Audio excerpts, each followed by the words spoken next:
বাপুজি ভারতবর্ষকে ধর্মনিরপেক্ষতার পথে রাখতে গিয়ে গুলি খেয়েছিলেন। মৃত্যুর সময় বলেছিলেন, হে রাম, অর্থাৎ রামে বিশ্বাসী কিন্তু ধর্মনিরপেক্ষতায় সব মানুষকে নিয়ে চলার পক্ষে।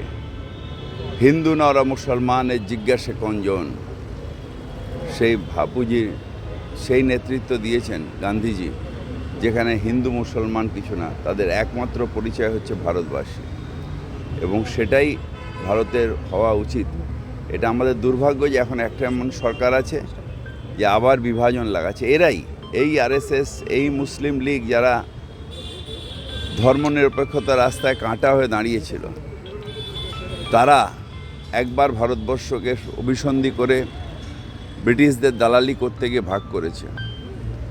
আমরা রক্ত দিয়েও আর যদি কোনো দিন অভিসন্ধি হয় তাদেরকে রুখব।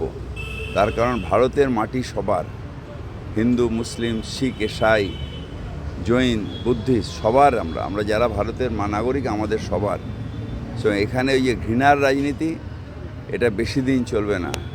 আমরা সবাই মিলে সবাইকে নিয়ে একসাথে চলব। হিন্দু, মুসলিম, শিখ, ইসাই, হাম সব ভাই ভাই, এইভাবেই চলতে হবে।